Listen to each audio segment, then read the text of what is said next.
के प्रमुख निज नाम ओम का उच्चारण करते हुए अपनी जिह्वा को पवित्र, मन को शांत तथा आत्मा को आनंदित करने का प्रयास करें। आसन को ठीक, कमर को सीधे और दोनों आँखों के मध्य में मन को टिकाते हुए दीर्घ श्वास के साथ ओम का उच्चारण।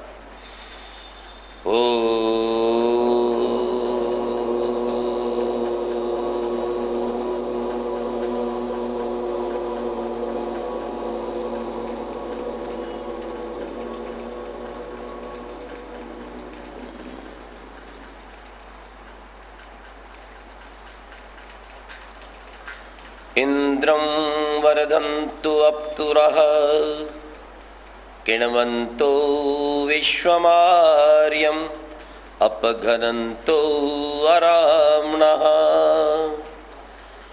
ॐ शान्तिः शान्तिः शान्तिः। उपस्थित शुद्ध पवित्र आत्माओं, परम पिता परमात्मा की अपार कृपा से हमें ये मानव का शरीर प्राप्त होता है। मनुष्य इसलिए महान नहीं कि उसके पास बुद्धि है, अपितु ये बुद्धि तो कृमि, कीट, चींटी, चूहा, बिल्ली, कुत्ता, गधा और भेड़ बकरी के पास भी है। मनुष्य वस्तुतः इसलिए महान है कि वह कुछ अपने जीवन में ऐसे महान कर्म कर सकता है जिन कर्मों को अन्य पशु पक्षी नहीं कर सकते। यदि आपने विचारा हो तो आप सभी यहाँ सत्संग के लिए उपस्थित हैं और मिलकर सत्संग को सुन रहे हैं। प्रातःकाल की वेला में आप साधना करते हैं मिलकर, आप मिलकर के यज्ञ भी करते हैं। ध्यान दें, संसार का कोई भी पशु, पक्षी, कृमि अथवा उनकी जाति मिलकर खा सकते हैं, मिलकर पी सकते हैं, मिलकर एक पेड़ पर, किसी स्थान पर, नदी के तीर पर घोंसला बना सकते हैं, मिलकर दौड़ सकते हैं, तैर सकते हैं। ध्यान रखना, पर संसार का कोई पशु पक्षी मिलकर सत्संग नहीं कर सकता, ईश्वर का ध्यान नहीं कर सकता, वेद का ज्ञान नहीं कर सकता, अपने राष्ट्र के स्वाभिमान को जगाने के लिए कोई काम नहीं कर सकता। केवल एक मनुष्य ऐसी योनि का प्राणी है कि वो अपना संगठन करके अपने राष्ट्र को बचा सकता है, अपनी संस्कृति को बचा सकता है, अपनी सभ्यता को बचा सकता है। ध्यान देना, इसी भावना को समक्ष रखते हुए महर्षि देव दयानंद ने आज से लगभग 125 वर्ष पूर्व आर्य समाज की स्थापना की थी और सभी आर्यों को, ऋषियों, महर्षियों, देवी देवताओं के पुत्रों को, सुपुत्रों को ये प्रेरणा दी थी कि आप संगठित होकर, नियमबद्ध होकर अपने राष्ट्र को बचाओ, अपनी सभ्यता को बचाओ, अपने धर्म को बचाओ, अपने चरित्र को बचाओ और जीवन के मुख्य लक्ष्य को प्राप्त करो। धर्म अर्थ काम मोक्षानाम सद्य सिद्धिर भवेन्न। महर्षि देव दयानंद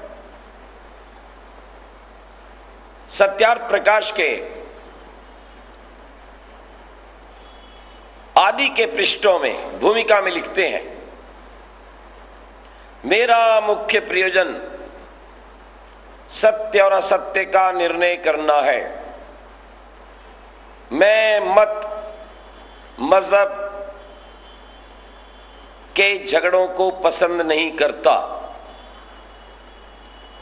वो लिखते हैं, मेरा ये उद्देश्य है कि संसार से सत्य से विरुद्ध जितने भी मत पंथ हैं समाप्त हो जाएं और जो सत्य से युक्त मार्ग है वो संसार के सभी मनुष्य स्वीकार कर लें, जिससे परस्पर कोई क्लेश द्वेष ना रहे और प्रत्येक व्यक्ति सत्य के मार्ग पर चलता हुआ सहज स्वभाव से धर्म से अर्थ, अर्थ से काम और काम से मोक्ष को सिद्ध कर सके। ध्यान रखना। और बहुत सुंदर शब्दों में सत्यार्थ प्रकाश के अंत में महर्षि दयानंद लिखते हैं, मैं ये चाहता हूं कि परम पिता परमात्मा की अपार कृपा और आर्ष जनों के आप्त जनों के सहयोग से जो सिद्धांत मैं दे रहा हूं ये अतीव शीघ्र सारे संसार में प्रचारित हो जाएं। आप जाकर अमरगंज सत्यार्थ प्रकाश को पढ़ने का कष्ट करें, आपको ये पंक्तियां वहां पर मिलेंगी। इसलिए महर्षि दयानंद सरस्वती ने जिस आर्य समाज की स्थापना की, उस आर्य समाज के द्वारा पूरे विश्व का कल्याण हुआ।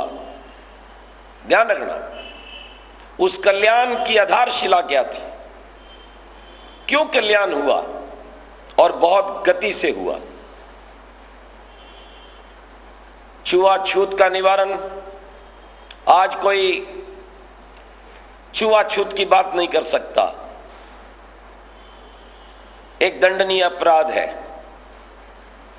कोई भी व्यक्ति कारागार में भेजा जा सकता है, नारी को विद्या से रोकने की बात नहीं कर सकता, यह दंडनीय अपराध है। नारी की अवहेलना नहीं कर सकता, और कहा नारियों को पढ़ने लिखने का अधिकार नहीं था। यह किसकी कृपा है, जरा विचार कीजिए। विदेशों में आर्य समाज तो नहीं था, लेकिन जो छुटपुट लोग भारत से विदेश गए वे अपने बच्चों के, अपने माता पिता के वैदिक संस्कार नहीं कर सकते थे। मृत्यु होने पर दाह संस्कार नहीं किया जा सकता था, चाहे वो मॉरिशस था, चाहे दक्षिण अफ्रीका था, चाहे इंग्लैंड था, कनाडा था या अमेरिका था। यह स्थिति थी वहां की, क्योंकि इन सब स्थानों पर ईसाइयों का बोलबाला था। परंतु महर्षि दयानंद के अनुयायियों ने संगठित होकर अपने धर्म को प्रकाशित किया, उसकी वैज्ञानिक आधारशिला को रखा, संगठित होकर एक शक्ति उत्पन्न की, जिससे इन सभी देशों में, भला ही वहां पर ईसाई सरकारें थी, उनको आर्यों के दाह संस्कार के लिए स्वीकृति देनी पड़ी। ये बहुत बड़ी सफलता है। क्यों देनी पड़ी? क्योंकि आर्य संगठित थे। किस कार्य के लिए? सामाजिक कार्य के लिए। और ये प्रेरणा देने वाला महर्षि दयानंद के द्वारा बनाए गए 10 नियमों में से अंतिम नियम था। आप सबको आता होगा, सब मनुष्यों को सर्वहितकारी नियम पालने में परतंत्र रहना चाहिए। बहुत विचारणीय शब्द हैं। मैं नहीं जानता आप में से कितने लोगों ने इन शब्दों पर विचार किया होगा। फिर सुनिए, सब मनुष्यों को सर्वहितकारी नियम पालने में परतंत्र रहना चाहिए। परतंत्र लिखा है, परतंत्र, स्वतंत्र नहीं। परतंत्र का अर्थ होता है दूसरे के अधीन, पराधीन। कभी आपने अगर इस नियम पर विचार किया हो? वैसे अधिकतर संस्थाओं में यह नियम बोला जाता है। और आगे क्या लिखते हैं? प्रत्येक हितकारी नियम पालन में सब स्वतंत्र रहें। क्या अर्थ समझे आप इस बात का कि हितकारी नियम पालने में प्रत्येक व्यक्ति स्वतंत्र है, परंतु सामाजिक सर्वहितकारी नियम पालने में परतंत्र है। दयानंद द्वारा बनाए गए आर्य समाज के 10 नियमों में से ये अंतिम नियम है। ध्यान दीजिएगा, क्या अर्थ आप इसका समझ रहे हैं? क्या आप परतंत्र होना चाहते हैं? क्या आप स्वतंत्रता छोड़ना चाहते हैं? क्या आप ऋषि दयानंद के भाव को समझे हैं? कितनी गहरी सोच है देव दयानंद की, कितनी दूरदृष्टि है उस महर्षि दयानंद की। काश यदि इस एक नियम को आर्यों ने समझ लिया होता, जीवन में धारण कर लिया होता, तो भारत पर आज आर्यों का शासन होता।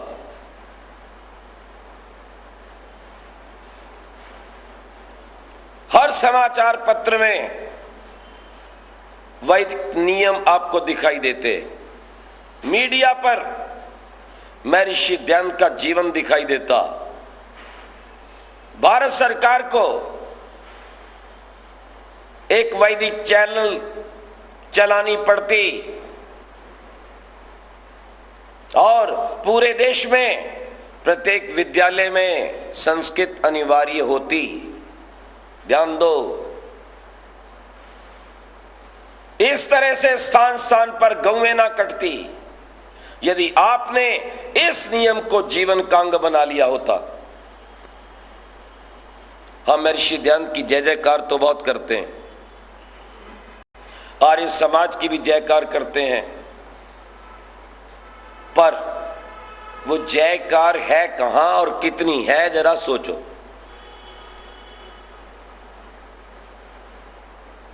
आज तक तो हिंदी की लड़ाई चल रही है, सुप्रीम कोर्ट में जाना पड़ता है कि हिंदी को अपना स्थान दो। देश की स्वतंत्रता के 61 वर्ष पश्चात भी संविधान के अनुसार जिसको राष्ट्रभाषा का दर्जा प्राप्त है,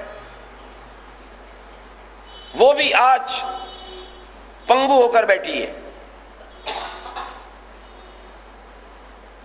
वो गाय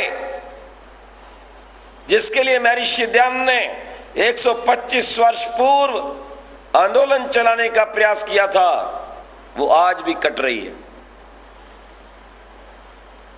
वो आतंकवाद जिसने महर्षि दयानंद, भूल जाओ कि ऋषि दयानंद की हत्या उस नन्ही जान ने की थी, उसका दूर का भी रिश्ता नहीं है। जाओ जोधपुर के उस महल को देख कर आओ, उस ऋषिवर के प्राण लेने वाले लोग थे मुसलमान और ईसाई। और जोधपुर में एक मुसलमान के बाग में वो ठहरे थे और उनकी आदत थी, वो स्पष्टवादी थे, सत्य बोलते थे। अधिक जानकारी चाहो तो सत्यार प्रकाश का 14वां समोल्लास पढ़ लो। उनको कोई जीवन के अंदर किसी व्यक्ति से कोई घृणा नहीं थी, पक्षपात नहीं था, किसी का विरोध नहीं था। उनको सब मानव बराबर थे। वो तो एक सन्यासी थे, परंतु सत्य कहते थे इसलिए कि समाज बच जाए, देश बच जाए, मानवता बच जाए, इसलिए उन्हें यह करना पड़ता था। और वो कहते हैं मैं इस देश में पैदा हुआ हूं, मैंने क्या अपने देश में फैले हुए मत मतांतर को छोड़ दिया? विचार करो, क्या छोड़ दिया? 11वां समोल्लास देख लो। मैं सबके साथ बराबर न्याय का व्यवहार करता हूं, विचार करना। और यदि संसार में आज कृंतो विश्वमार्यम का नाद सार्थक करना है तो उसका एक ही रहस्य है कि अपने जीवन के अंदर महर्षि दयानंद के इस 10वें नियम को धारण करो। क्या कहूंगा मैं कि सामाजिक सर्वहितकारी नियम पालने में आज से परतंत्र होने के लिए कटिबद्ध हो जाओ। परतंत्र, मैं तो सीधी बात कहता हूं, यदि आपने स्वतंत्रता प्राप्त करनी है अपनी वैदिक संस्कृति सभ्यता की रक्षा हेतु, यदि आपने अपनी लाखों की संख्या में कट रही गौओं के लिए स्वतंत्रता प्राप्त करवानी है, यदि आपने बिना कारण बिना दोष के प्रतिदिन मर रहे हजारों आर्य खालसा हिंदुओं को बचाने की कोई भी मुहिम चलानी है, उनकी जान को यदि आप बचाना चाहते हो तो आप इस नियम का पालन कर लो, और कोई उपाय नहीं है। लेकिन आपको समझना पड़ेगा ये क्या कहता है। जो ऋषिवर ने अपने जीवन का उदाहरण देकर पूर्ण कर दिया। मैं आपसे एक बात जानना चाहता हूं, क्या ऋषिवर ने जो कुछ कहा, जो कुछ लिखा, क्या अपनी मनमर्जी से लिखा? नहीं। क्यों लिखा? एक व्यक्ति जो घर से विरक्त होकर निकलता है, ईश्वर को जानने के लिए निकलता है, मृत्यु को जानने के लिए निकलता है, आत्मा को जानने के लिए निकलता है, और आत्मा परमात्मा के मेल से शांति प्राप्त करने हेतु निकलता है, उसे इस प्रचार के, सत्यार्थ प्रकाश के, छुआछूत के, नारी सुधार के, अनाथों के कल्याण के, देश पर अंग्रेजों को हटाकर अपने राज्य के इस पचड़े में पड़ने की क्या आवश्यकता थी?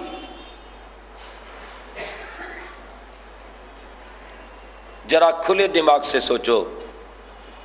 घर से विरक्त बन के निकले, कोई कमी नहीं है, ईश्वर की प्राप्ति करनी है, चले जाएं। अनेकों मठ मंदिरों के साधु संत आग्रह करते हैं आप यहां रहिए।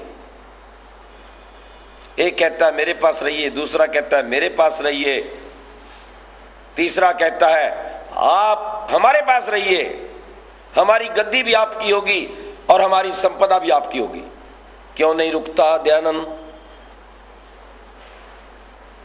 पूरे हिमालय की यात्रा कर ली, बड़े बड़े योगियों से मिले, आबू पर्वत में चले गए, योगाभ्यास सीखा। क्यों नहीं बैठ गए? गुफा में बैठ जाते,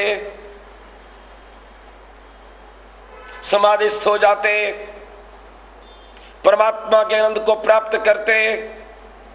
इस बाहर के प्रचार के, छुआछूत खंडन मंडन के, ये बाइबल है, ये कुरान है, ये नास्तिकता है, इसके विरोध के पचड़े में क्यों पड़े? कभी सोचा आपने? जो तथा कथित पढ़े लिखे मूर्ख, बुरा मत मानिए, 4 अक्षर पढ़ के 4 पैसा रख के घर में सोचते हैं क्या देश धर्म की बात कर रहे हो, कुछ शांति की बात बताओ। गाय कट रही है, बम फूट रहे हैं, कश्मीर जल रहा है, केरल में आतंकवाद है, करोड़ों बांग्लादेशी आ गए हैं। बोले छोड़ो ना इन बातों को, कोई शांति की बात बताओ। तुम्हारे गुरु ने शांति की बात क्यों नहीं बताई? कभी सोचा? उच्च कोटि का योगी, महान वैरागी, बाल ब्रह्मचारी, दुनिया चिपट रही है, जाने नहीं दे रही है, परंतु दयानंद रुकने को तैयार नहीं है। क्यों? ये नियम है, ये नियम। सामाजिक सर्वहितकारी नियम पालने में परतंत्र रहना चाहिए। दयानंद देखता है मेरी समाधि सिद्ध हो सकती है, हुई है, 48 घंटे की समाधि लगाई है, प्रभु का साक्षात्कार हो सकता है, किया है, मैं आनंद में रह सकता हूं, कुछ भी नहीं चाहिए। शरीर को इतना तपा रखा है कि भयंकर सर्दी में भी एक लंगोटी से काम चल जाता है, किसी की अधीनता नहीं है। इतना अभ्यास है कि बर्फ खा के दयानंद जी सकता है, जंगल की औषधियां खाकर जी सकता है, फिर क्यों नहीं रुकता? क्यों चला आता है इधर? इसी कारण उसको अपना कर्तव्य पुकारता है, अपना समाज ललकारता है। जिस मिट्टी ने जन्म दिया है उस माता का ऋण उसे आह्वान करता है। जिस गुरु के चरणों में बैठकर शिक्षा प्राप्त की है, मैंने आपको कहा था, बता भी चुका हूं, गुरु बनाने में आर्य समाज का कोई विरोध नहीं है। वेद का प्रमाण है, ब्राह्मण ग्रंथों का प्रमाण है, उपनिषदों का प्रमाण है। ध्यान रखना इस बात को। हम गुरु बनाने में, किसी को गाइड बनाने में, किसी की गाइडेंस में चलने में बुरा नहीं मानते। ऋषि दयानंद का स्वयं गुरु बैठा है। कोई भी पुस्तक उठाकर देख लो देव दयानंद की, वहां लिखा मिलेगा, दंडी गुरु विरजानंद का शिष्य मैं ऋषि दयानंद। पढ़ो, कोई भी पुस्तक देखो। क्यों लिख रहा है? इसलिए लिख रहा है कि दयानंद जानता है व्यक्तिगत साधना भी तभी चलेगी जब समाज बचेगा, जब राष्ट्र बचेगा, जब देश सुरक्षित होगा, साधना भी तब चलेगी। इसलिए गुरु के शब्द देव दयानंद को स्मरण हो आते हैं, जो प्रतिज्ञा लेकर चला था, जो गुरु ने सामाजिक नियम में बांध दिया था। दयानंद, मेरी कुटिया से जाने के पश्चात 2 कार्यों को न छोड़ना। इस देश को गुलाम करवाने वाले जातिवाद, छुआछूत, पाखंड, मुस्लिम ईसाई आतंकवाद का खंडन करते रहना और इस भारत को इन सब से शुद्ध करके वैदिक संस्कृति का प्रचार प्रसार करते रहना। इसलिए पूरा जीवन देव दयानंद इस कार्य में लगा रहा। अपनी साधना में स्वतंत्र थे, जानते हो, अपने खाने पीने में स्वतंत्र हैं, अपनी दिनचर्या में उठने में स्वतंत्र हैं। प्रातःकाल उठते हैं, सात्विक भोजन करते हैं, स्वाध्याय करते हैं, समाचार सुनते हैं, स्वतंत्र हैं। चाहे गंगा पर जाकर साधना करें, यमुना पर, स्वतंत्र हैं। लेकिन देव दयानंद समाज और राष्ट्र की रक्षा के लिए परतंत्र है। इसलिए 16 बार विष पीकर भी दयानंद पीछे पैर नहीं हटाता। 17वीं बार पीने को तैयार है। एक बार 2 बार किसी को विष दिया जाए, 2-4 बार किसी का सामाजिक संस्था में अपमान हो जाए, घर जाके बैठ जाएगा। नहीं, मैं एक स्थान पर गया, कोई कार्यक्रम था, मुझे सूचना मिली अपने अधिकारी के द्वारा, आज अमुक घर में आपका भोजन है। सेवक मुझे वहां पर छोड़ गया। मैं दुकान पर बैठा था, प्रायः बैठता नहीं हूं व्यापारियों की दुकान पर, क्योंकि उनको बात करने की फुर्सत नहीं होती उस समय। मुझे बैठना पड़ा क्योंकि ऊपर घर और नीचे दुकान था, और जिसने भोजन करवाना था वो नीचे दुकान में था। वो खाली होता तो मुझे ले जाता। मैं बैठा रहा, बीच में कहता ये नमस्ते जी, फिर लग जाता अपना राशन पानी देने लोगों को, आपको क्या चाहिए, आपको क्या चाहिए।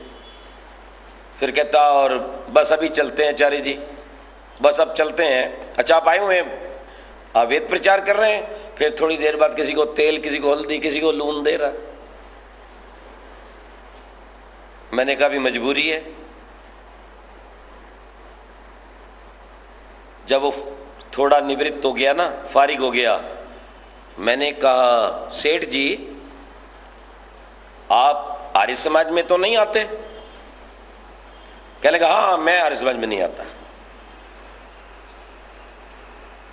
और मैंने कहा आपने हमें बुला लिया भोजन के लिए, आप आते नहीं। मैंने कहा मेरा भी एक नियम है, जो हमारे सत्संग में नहीं आता परिवार सहित, मैं भी उसके नहीं जाता। ठीक है नहीं, मैं जाता रहूं, अगला आए नहीं, एक तरफा कार्य हो जाएगा, मित्रता हो जाएगी। है आदमी सोचेगा बताओ इसकी तो कोई श्रद्धा इच्छा नहीं, हम जबरदस्ती जा रहे हैं। अगर होती तो ये भी आ जाता है, क्या बात, तो अपन भी बंद कर देते हैं। वो क्या बोला, कहता जी क्या जाके करना है। मैं कहा क्यों, क्या हुआ? लड़ाई झगड़ा हो जाता है। मैं चुप हो गया। वो फिर साबुन, टूथपेस्ट, सामान देने लग गया।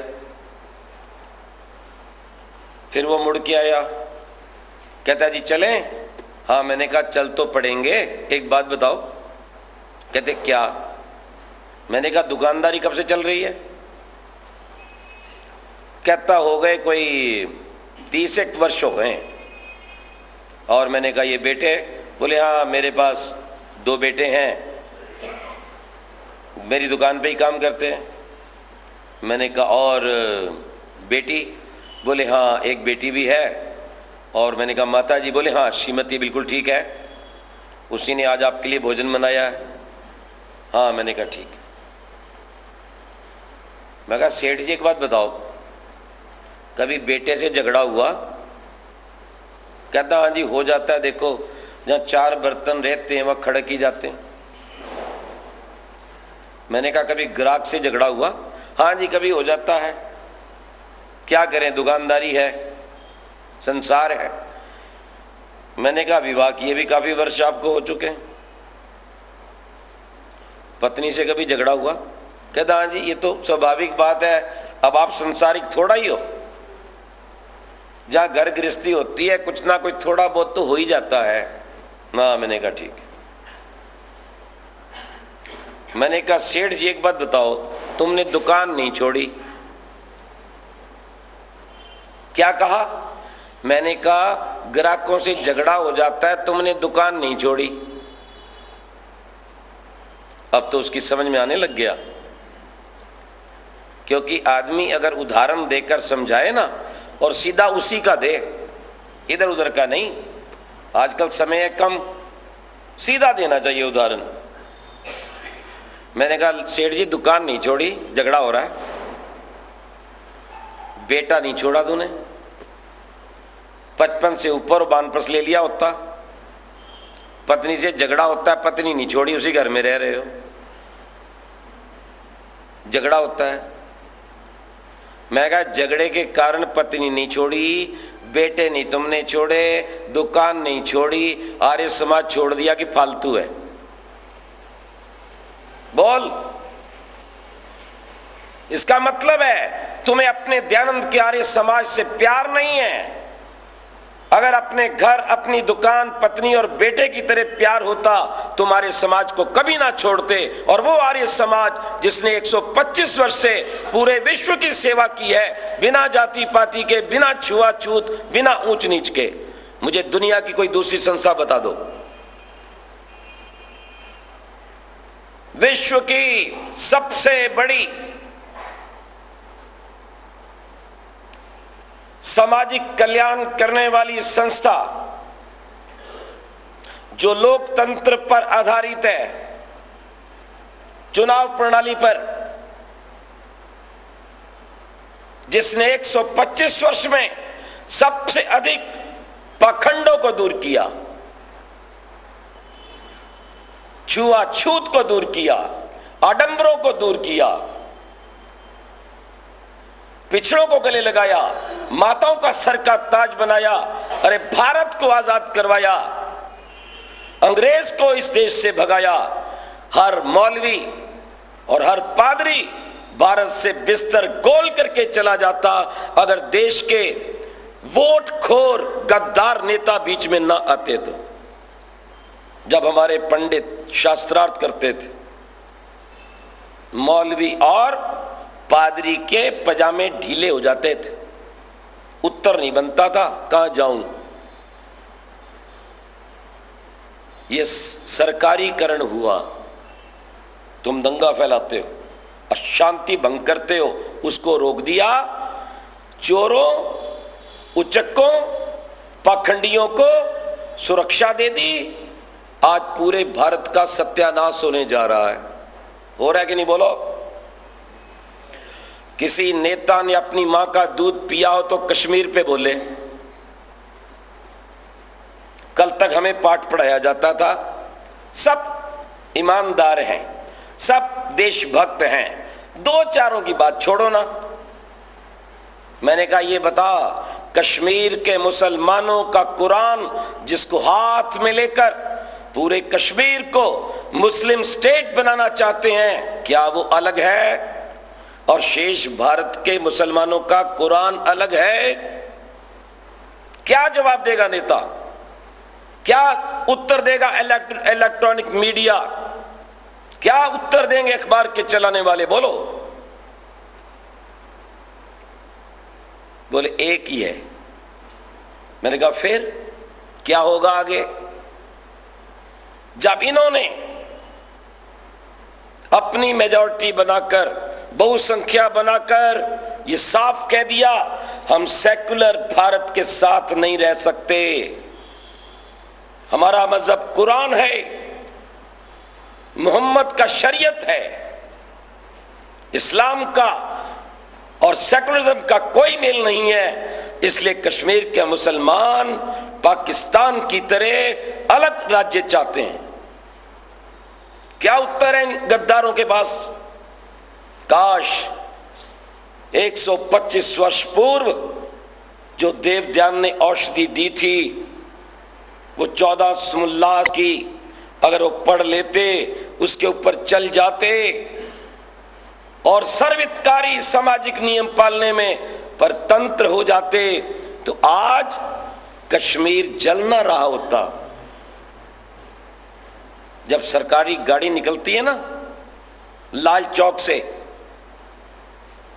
विमान के अड्डे तक, एयरपोर्ट तक, तो आतंकवादियों का काला झंडा लगा के निकलती है। आपके झंडे को उतारा जाता है, जलाया जाता है, फिर भी शांति नहीं मिलती, तो एक बच्चे को कहा जाता है उतार पजामा, कर दे पेशाब। बोल, इंडियन डॉग्स गो बैक, ये नारा लगता है। बोलो अब कहां जाओगे? काश दयानंद की आपने सुनी होती, इस 10वें नियम का पालन किया होता और हमने अपने देश धर्म संस्कृति को बचाने के लिए स्वतंत्रता स्वीकार की होती,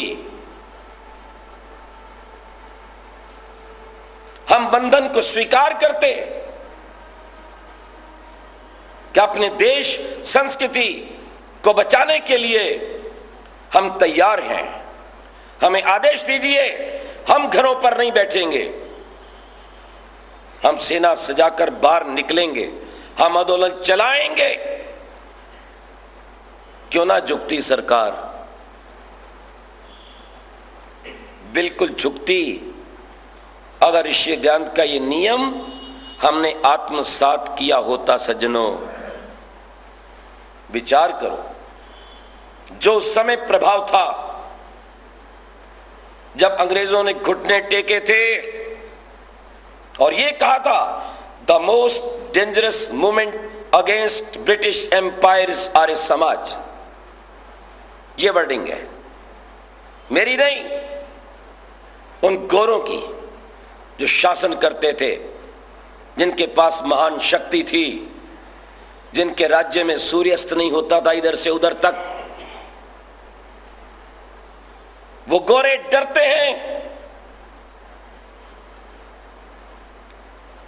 किससे? दयानंद के संगठित आर्य समाज से। और उन्हें कहना पड़ता है कि भारत में यदि सबसे बड़ा कोई खतरा अंग्रेजी राज्य के लिए है तो वो दयानंद का आर्य समाज है। क्यों? हर आर्य देश धर्म के लिए न्यौछावर है, आहुत होने के लिए तैयार है। सामाजिक कार्यों में कोई पीछे नहीं हटता, एक आवाज आने पर सब तैयार हो जाता है। इसलिए निजाम हैदराबाद को धूली चाटनी पड़ती है, क्योंकि देव दयानंद का 10वां नियम कार्य कर रहा है। देश धर्म संस्कृति की रक्षा के लिए कोड़े भी खाने पड़े तो तैयार हैं, भूखा भी रहना पड़े तो तैयार है, घर भी छोड़ना पड़े तो तैयार है, जीवन की आहुति भी देनी पड़े तो तैयार है। लेकिन मुझसे ज्यादा बड़ा मेरा धर्म है, मेरा देश है, मेरी संस्कृति है। ये आर्यों की भावना इस 10वें नियम में छिपी हुई है। आज क्या सोचते हैं हम? जब कोई व्यक्ति आर्य समाज का सदस्य बनता है, उससे हस्ताक्षर करवाए जाते हैं, आज से हमारे समाज का सदस्य बना और इन सभी नियमों का पालन करूंगा। क्या अभिप्राय है इसका? सबसे पहला नियम, सब सत्य विद्या, और जो पदार्थ विद्या से जाने जाते हैं उन सबका आदि मूल परमेश्वर है। पहला नियम आ गया समझ में? जिसको पहला आएगा वो 10वां अपनाएगा। ये दयानंद योगी राज का कथन है, जो प्रत्येक आर्य को उच्च कोटि का योगी बनाना चाहता है। योगी बनता कैसे है? तप से, विरक्त से, ईश्वर प्रणिधानात से। समाधि सिद्धि का शॉर्टेस्ट वे, समाधि को सिद्ध करने का सबसे छोटा रास्ता ऋषि पतंजलि योग दर्शन में बताते हैं, ईश्वर प्रणिधानात। समाधि सिद्धि ईश्वर प्रणिधानात, ईश्वर प्रणिधानात वा, बस खत्म। भगवान का आनंद साक्षात्कार समाधि। ऋषि पतंजलि कहता है, क्या मतलब? ईश्वर के समर्पित हो जाओ। क्या परिभाषा समर्पण की बोलो? ये पहला नियम बता रहा है आर्य समाज का। सब सत्य विद्या और जो पदार्थ विद्या से जाने जाते हैं उन सबका आदि मूल परमेश्वर आप हैं। इससे बढ़िया परिभाषा हो सकती है कुछ इस सूत्र की? और फिर कोई नादान व्यक्ति कहे ऋषि ध्यान ने तो योग की बात नहीं की। ये क्या किया भाई? कोई नादान ना समझे तो उसका क्या इलाज किया जाए? ध्यान लिखता है, आर्यो, इस आर्य समाज में, मेरी क्रांतिकारी मंडली में सोच विचार कराना। और श्रद्धानंद लिखता है, अपनी जान को हथेली पर लाना। यह आर्य समाज वो क्रांतिकारी संस्था है। कैसे लाना? सब सत्य विद्या, जो कुछ भी तुम्हारे पास ज्ञान विज्ञान और विद्या का भंडार है, और जो पदार्थ विद्या से जाने जाते हैं, और जितने तुमने अब तक पदार्थ इकट्ठे किए हैं, तुम्हारा शरीर भी, सोना भी, चांदी भी, घर बार भी, इन सबका आदि मूल परमेश्वर है। इसको जान लेना और फिर आर्य लिखना, फिर कहना मैं दयानंद का अनुयायी हूं, फिर बोलना दयानंद की जय, आर्य समाज अमर रहे। तब होगा दयानंद की जय, तब होगा आर्य समाज अमर। जिस दिन ये सूत्र आपके हृदय में उतर जाएगा, मेरा मुझ में कुछ नहीं, जो कुछ है प्रभु तोए, तेरा तुझको सौंप दूं, क्या लागे है मोए। समझो, भगवान ये आपका है, समय आपका है, विद्या आपकी है, धन आपका है, संतान आपकी है, सोना चांदी आपका है। प्रभु पहले आपके कार्य के लिए, पहले आपकी वैदिक संस्कृति की रक्षा के लिए, पहले उस राष्ट्र की रक्षा के लिए जिस राष्ट्र में आपने सर्वप्रथम वेदों का प्रकाश किया और अग्नि वायु आदित्य अंगिरा ऋषियों को तैयार किया। मेरे जीवन का हर अंश पहले उसके लिए, बाद में मेरे लिए। अब 10वां नियम पढ़ो। सामाजिक सर्वहितकारी नियम पालने में सबको परतंत्र रहना चाहिए। प्रत्येक हितकारी नियम में सब स्वतंत्र हैं, पहले परतंत्र फिर स्वतंत्र। एक बात बताओ, अगर पहले स्वतंत्र डाल देते तो क्या हर्ज था? प्रत्येक व्यक्ति को हितकारी नियम पालने में स्वतंत्र रहना चाहिए और प्रत्येक सामाजिक सर्वहितकारी नियम पालने में परतंत्र रहे।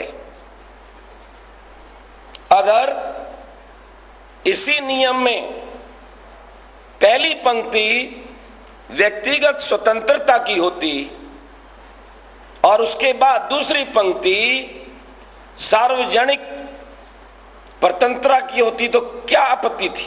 क्या फर्क पड़ता था? ऋषि उच्च कोटि का योगी है, योगी होने के साथ उच्च कोटि का वेदों का विद्वान है। कैसा विद्वान है? जिसने महातपस्वी व्याकरण के सूर्य, साधारण व्याकरण नहीं, वैदिक व्याकरण के सूर्य गुरु विरजानंद के चरणों में बैठकर अष्टाध्यायी महाभाष्य पढ़ा है। वहां एक एक शब्द की कीमत है, वह ऊपर और नीचे का जमीन आसमान का अंतर है। ध्यान देना। इसलिए पहले सामाजिक कार्य को लिखा कि तुम्हारे जीवन का मुख्य उद्देश्य अपने लिए नहीं है। तुम्हारे जीवन का मुख्य उद्देश्य पहले अपने धर्म, संस्कृति, राष्ट्र, समाज की रक्षा के लिए है। आर्यो तुम्हारे लिए, क्योंकि तुम आर्य हो,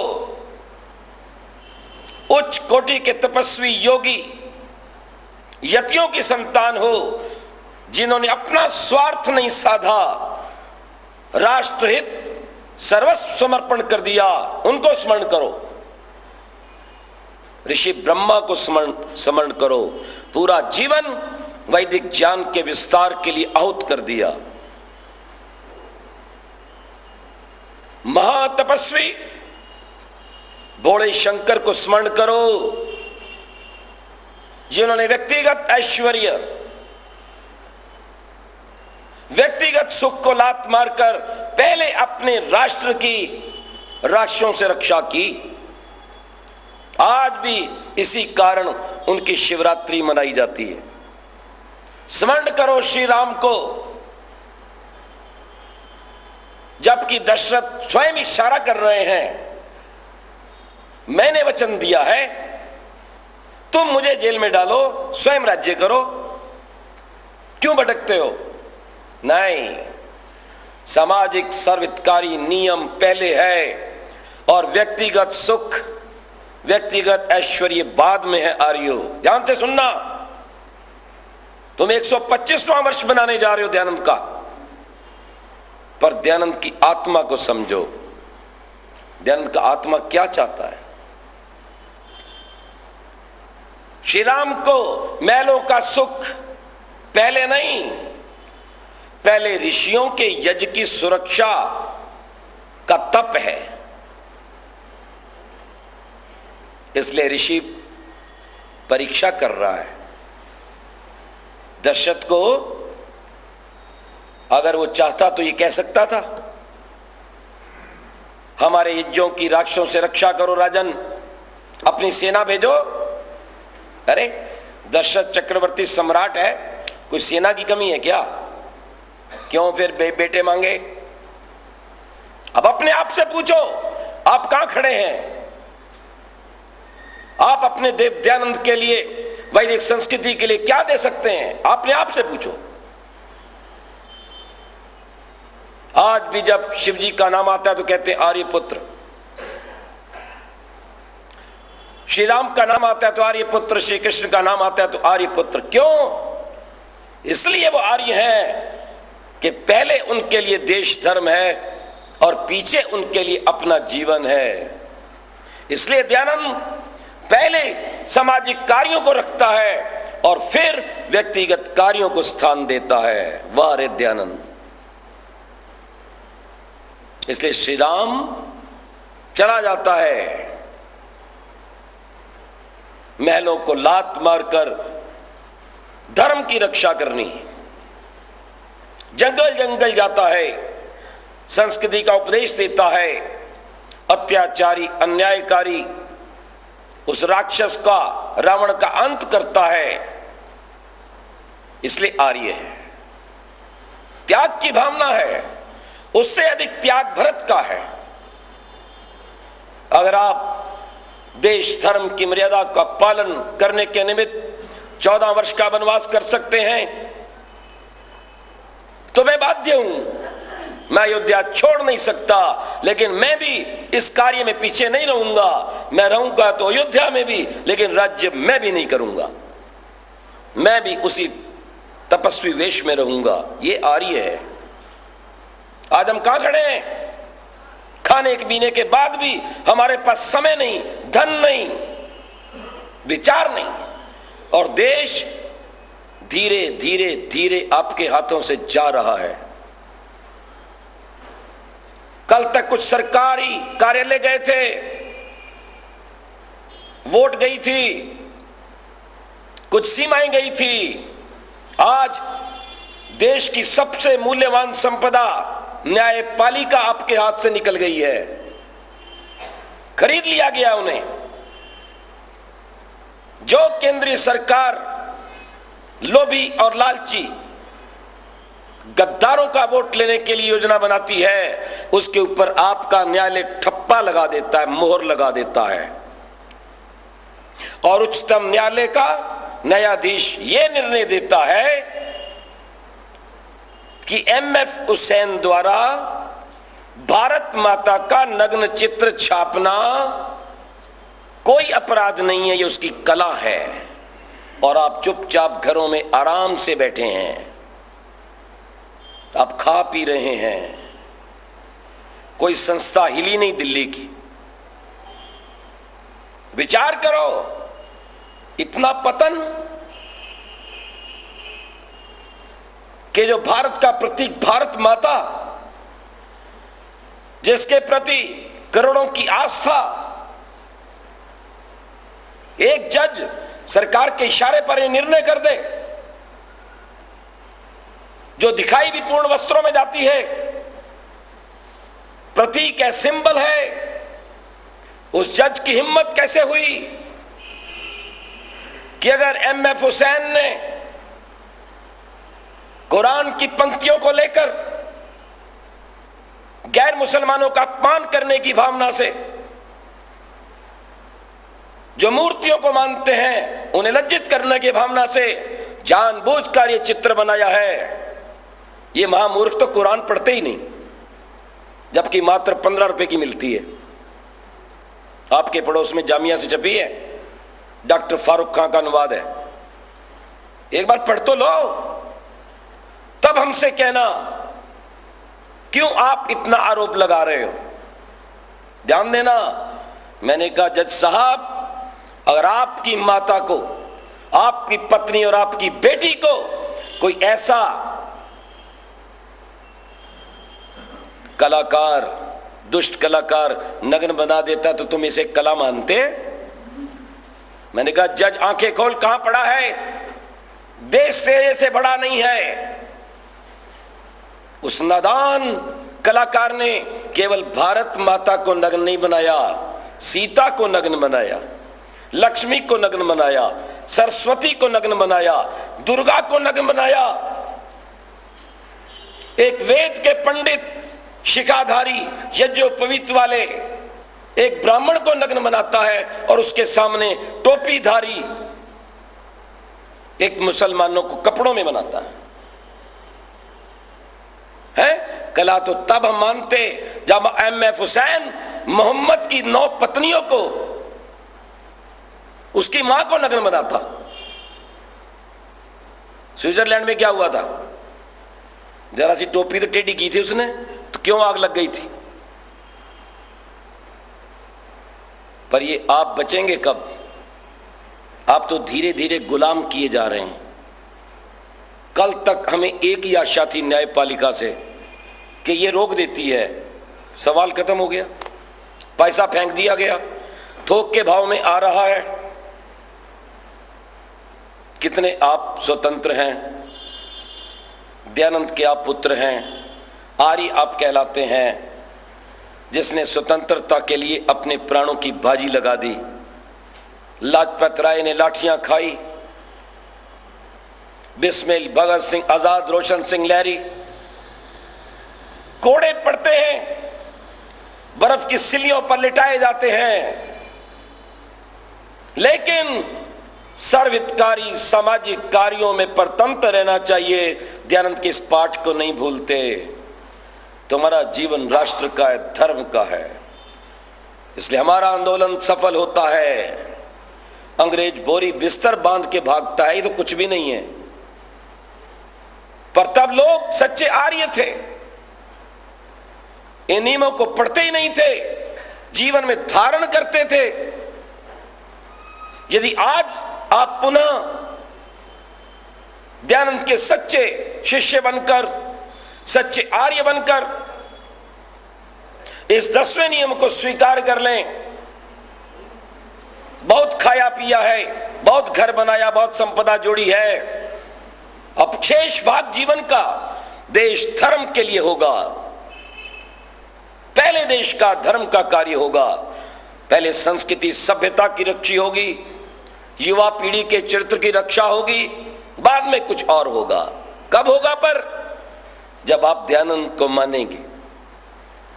निश्चित रूप से मैं कह सकता हूं, इस नियम का पालन करते हुए यदि आज भी आर्य समाज के लोग खड़े हो जाएं,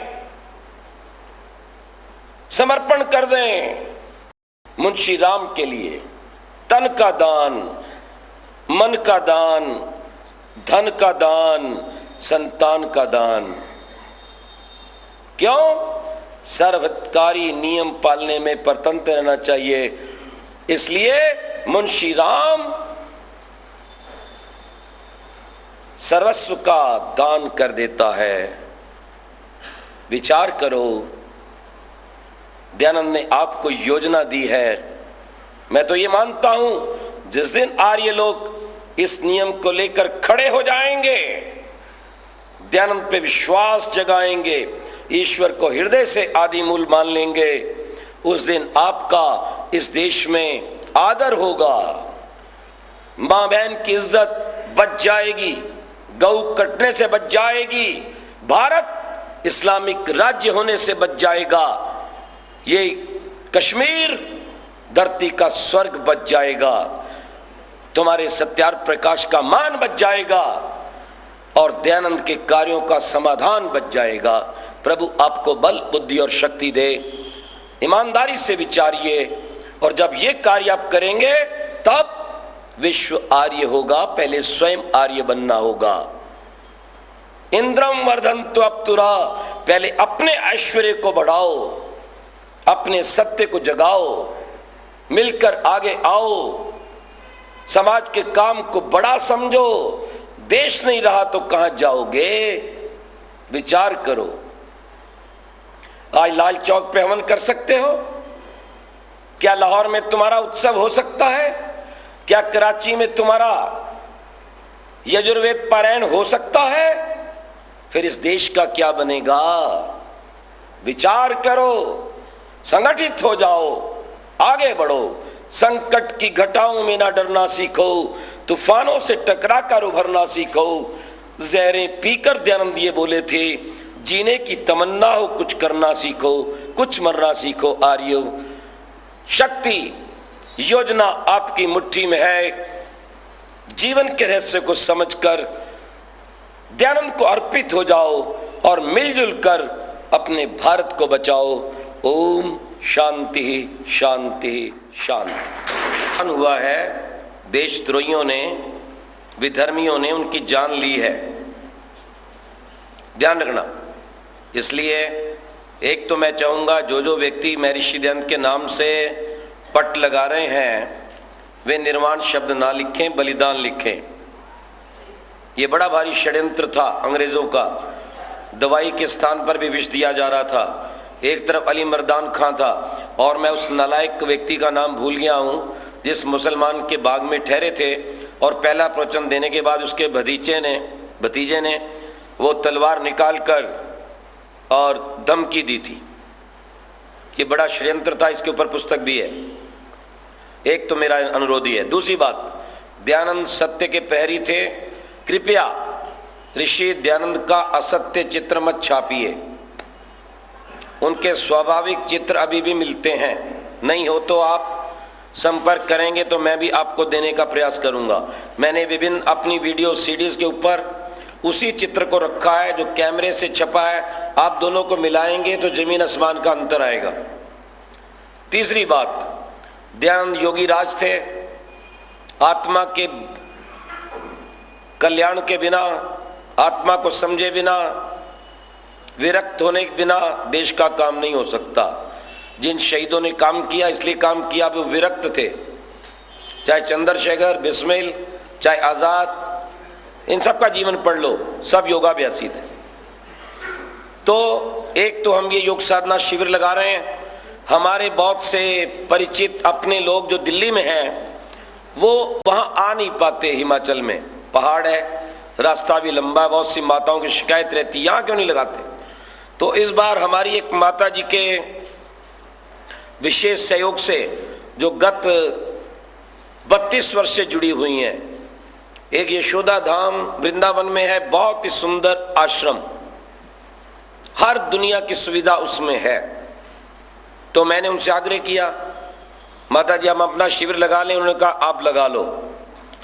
हालांकि उसका बहुत खर्चा है, परंतु हम केवल बहुत थोड़ा, केवल कमरों का ही मैंने अभी खर्चा बोला है माता जी को कि जो वहाँ जाना जाए वो 10 दिसंबर से लेकर 10 से लेकर 14 रविवार तक बुधवार से रविवार तक शिविर रखा है। वृंदावन इस्कॉन टेम्पल के सामने सड़क गई है, पागल बाबा के आश्रम के पीछे, यानी मथुरा जाते हुए पहली सड़क, ताकि हर व्यक्ति वहां आराम से पहुंच सके। 50 व्यक्तियों की वहां हमने सुविधा की है, स्वीकृति ली है।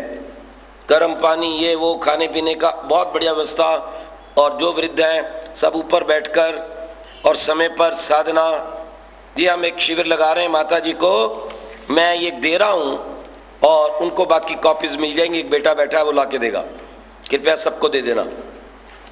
और माता जी इधर आई हैं दिलशादगंज से, उनको मैं एक प्रति दे रहा हूँ पूरा, वो उनको वहाँ जो जो जाना चाहें आप भी नाम नोट कर लें और एक 600 रुपया उनका शुल्क जमा कर लें। जो 600 देंगे वही माने जाएंगे, बाकी हम काट देंगे। और हमारे म्यूर विहार से अपने श्री रखेजा जी आए हैं, कृपया वो भी रख लें। तो जो जाना चाहें, केवल 50 हैं, मेरा ख्याल है 20 एक तो पूरी हो गई हैं अभी अभी आज ही। और हमारे श्री मुकेश जी बैठे हैं, उनकी श्रीमती भी यहाँ बहुत सेवा करती हैं। जब कब मैंने संकेत किया तुरंत उन्होंने तैयार करके आज दिलवा दिया, उनका भी हार्दिक धन्यवाद है। तो और जो लोग जाना चाहें कृपया संपर्क करें। शेष ये वर्ष महत्वपूर्ण वंश है, इसको अधिक से अधिक दयानंद की भावना से मनाओ, प्रचार करो, साहित्य बांटो, स्वयं कार्य करो, सहयोग करो। हमारा तो इसमें लाखों रुपया लगा हुआ है। हमारे बीच में अपने श्री मेहता जी बैठे हैं, वो भी दीवाने हैं, वो भी इस काम में आगे लगे रहते हैं। याद रखना, बाहर हमारा साहित्य है, जीवन चरित्र है बहुत अच्छा, और कई वीडियो सीडी हैं, तो उसको आप पढ़ो। जो आज मैंने आपको चर्चा की है इस पर भी विचार करो। बस इतना ही मुझे कहना है। धन्यवाद।